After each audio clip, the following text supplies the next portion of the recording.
Hello dear students, today I am going to continue part 2 of Elements of Accountancy Standard 11 Commerce Chapter 9 Session number 2 of Accounts of Non-Trading Concerns. We discussed different type of the information in the first session related to the theory portion of the particular non-trading concern.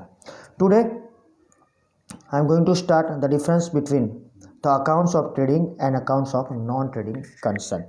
ये दोनों के बीच में क्या difference है आपको सीधी तरीके से मालूम पड़ जाएगा कि जो पर्टिकुलर नॉन ट्रेडिंग कंसर्न है वो कैसे अलग है। पहला वाला meaning and objective. The concern which has an objective to generate profit through purchase sales activities और through other trading activities is a trading concern. So whenever the trading concern is there, the main objective of the trading concern is to generate a profit. How they will generate the profit? By purchasing and selling, or by selling and the goods. Right? Before that one, they purchase the goods and then after the selling activity started. Or we can say some of the trading activities. Whereas in the non-trading concerns, the concern which has an objective to provide social service is a non-trading concern. So here no profit is there.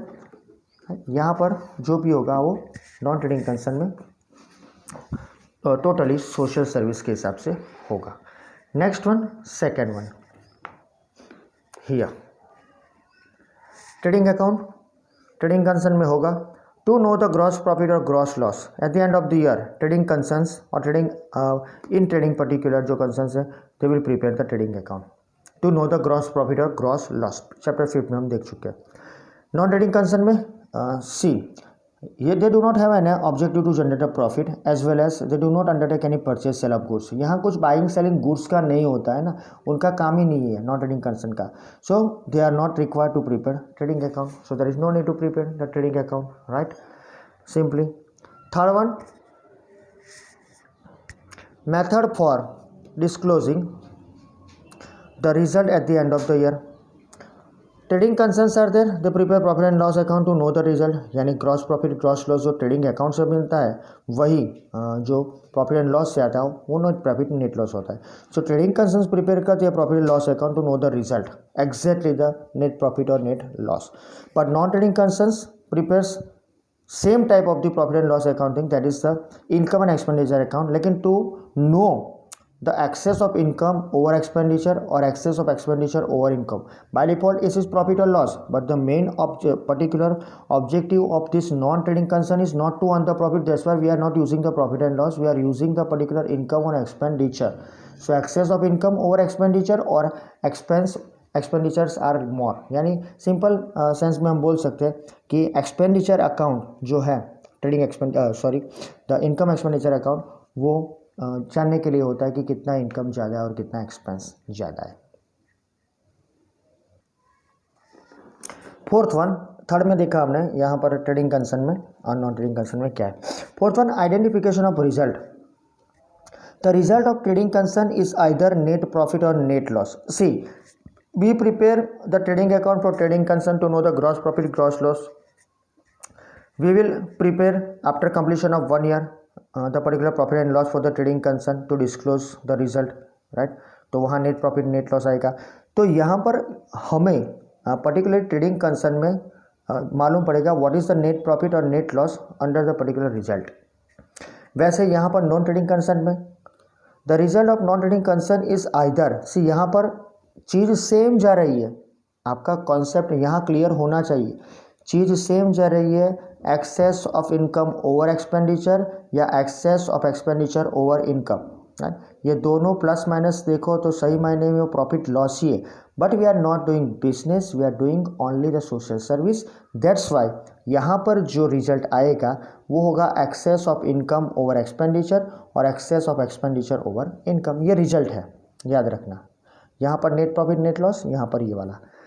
Source of income क्या है trading concern में? The main income of trading concern is income from sales mostly, क्योंकि trading concern है तो वहाँ से income generate होगा।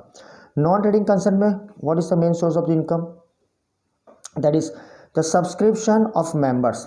जब भी कोई क्लब होगा, जब भी कोई स्पोर्ट्स क्लब या कोई भी लायंस रोटरी या मेंबर्स की जो फ़ी होती है 3500 या 5000 या फिर 6500 7500 वॉट एवर 10,000, वो सब्सक्रिप्शन होता है पूरे साल का, उसकी फ़ीस उसके बाद कई प्रोग्राम्स होते हैं, उसकी एंट्रेंस फीस होती है, डोनेशंस मिलते हैं, एज वेल एज इनकम होती है कई अलग अलग एक्टिविटीज़ से। तो ये सब यहाँ पर जनरेट होता है। तो यहाँ की मेन इनकम है सब्सक्रिप्शन ऑफ मेंबर्स और एंट्री फीस और कई बार डोनेशन और अदर इनकम्स। एनुअल अकाउंट्स में यहाँ पर ट्रेडिंग कंसर्न में हम क्या बनाते हैं, तो as you know first one trading account, then after profit and loss account and lastly balance sheet it is prepare for this concerns. Whereas in non trading concern ये एक पर्टिकुलर यूनिट है, ये एक पर्टिकुलर फर्म है जो profit नहीं करता है, तो वहाँ इनकम एक्सपेंडिचर अकाउंट बनता है और दूसरा बैलेंस शीट बनता है to know cash balance and cash transaction, right. तो हाँ, एक बात यह है कि इनकम एक्सपेंडिचर और बैलेंस शीट बनता है, लेकिन कैश बैलेंस जानने के लिए और कैश ट्रांजेक्शन जानने के लिए हम बनाते हैं रिसिपिएंट पेमेंट अकाउंट, राइट। वो वैसे देखा जाए तो ज़रूरी है क्योंकि कैश ट्रांजेक्शन ज़्यादा होंगे यहाँ पर, सब कैश में ही होगा, राइट। नॉन कैश ट्रांजेक्शन यही नहीं होता यहाँ पर। So simple income expenditure balance sheet and sometimes the receipt payment account, हमें वहीं कॉन्सेंट्रेट करना है। 7.1 कैपिटल फंड। तो ट्रेडिंग अकाउंट में in trading concerns the difference of amount of assets and liabilities is capital, that is investment of owners. जो business start होता है तब इन्वेस्टमेंट स्टार्ट होता है, वो इन्वेस्टमेंट होता है, उसको हम कैपिटल बोलते हैं।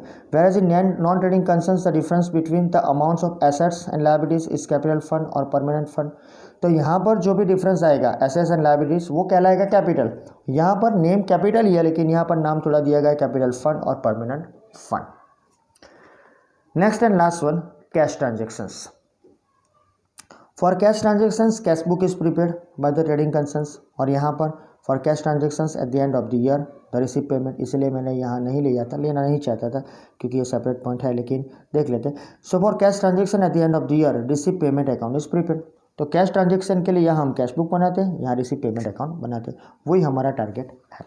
ये सब कनेक्टेड है सॉरी, इसमें कुछ नया नहीं है।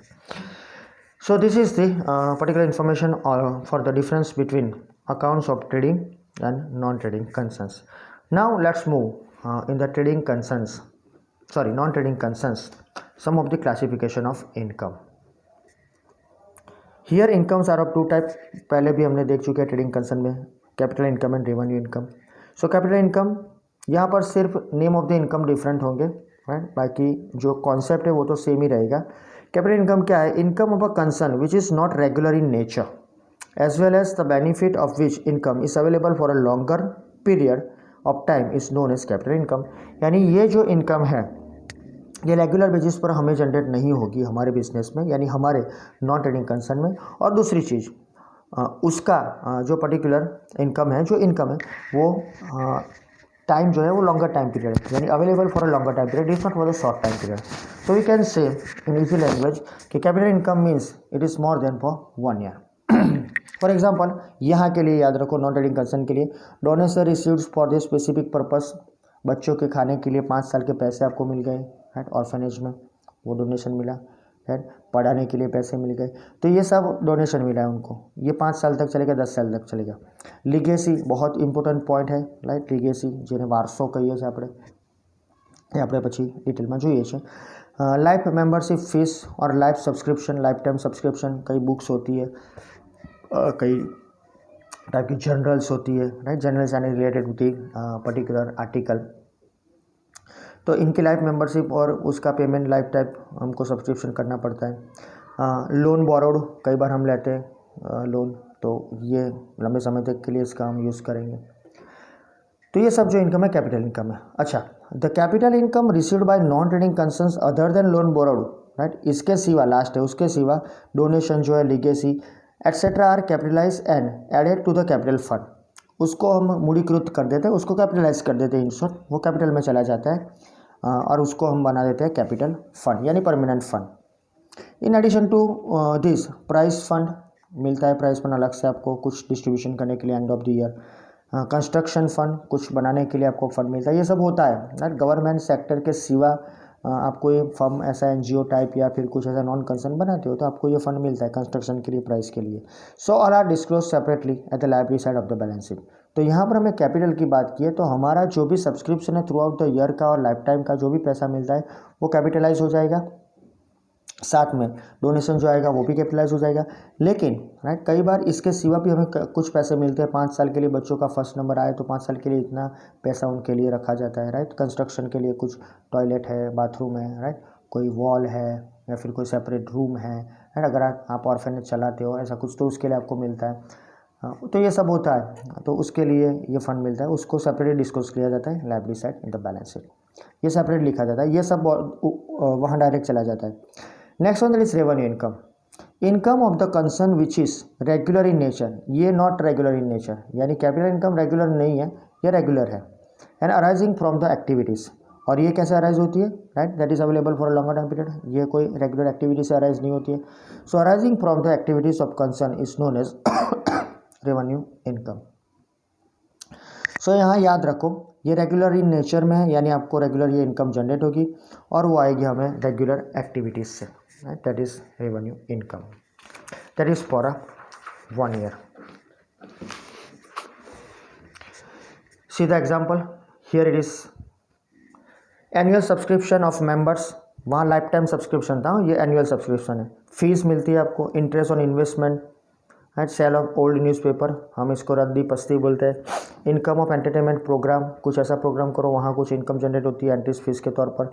Rent, income of sports ground, आप रेंट पर देते हो। लॉकर्स रेंट, जब आप कोई स्पोर्ट्स क्लब चलाते हो वहाँ लॉकर्स होते हैं, उसका रेंट होता है। रेंट ऑफ हॉल, उसको भाड़े पे देते हो। Income from amenities provided to the members, कुछ आप फैसिलिटीज़ एक्स्ट्रा फैसिलिटीज़ देते हो आपके मेंबर्स को। रेगुलर उनकी फ़ीस में जो आता है सब्सक्रिप्शन जो करते हो वो महीने का 500 रुपया या फिर 6 महीने का 10,000 रुपया जो भी है, उसके सिवा कई फैसिलिटीज़ आप थ्रू आउट द ईयर उनको प्रोवाइड करते हो, उसका चार्ज अलग से लेते हो। सो एमिनिटीज़ के जो भी चार्जेस है वो, राइट एड यानी सब्सिडी ग्रांट मिलती है आपको मदद कुछ, that is from the government. तो ये सब मिला के 1 साल में आपको उसको यूज़ करना होता है। तो आपको यहाँ याद रखना है कि कैपिटल इनकम क्या है, उसमें कौन कौन सी चीज़ें आती है, रेवेन्यू इनकम क्या है, उसमें कौन कौन सी चीज़ें आती है। तो ये सब मिला के आपका एक पर्टिकुलर क्वेश्चन तैयार होगा। वैसे ही एक दूसरा आएगा capital expense and capital income, right जो आप with in the year generate करते हो वो कैपिटल वो रेवेन्यू एक्सपेंस है, यानी जो इनकम में से जो भी आप पे करते हो, और जो 1 साल से ज़्यादा के लिए करते हो कैपिटल। तो 1 साल के लिए रेवेन्यू, 1 साल से ज़्यादा कैपिटल, ये सेम रहेगा लेकिन नाम चेंज होगा सिर्फ, तो ये भी याद रखो। Now the revenue and income and expenses are disclosed at the credit side of the income expenditure account by non-trading concerns. So revenue, income and expenses वो लिखे जाता है इनकम एंड एक्सपेंडिचर अकाउंट में, तो वो याद रखना। Now difference between this two, अब ये जो डिस्कशन किया उसके हिसाब से थोड़ा डिफरेंस भी देख लेते हैं। First of all meaning of capital income and then after revenue income. What is the meaning of capital income?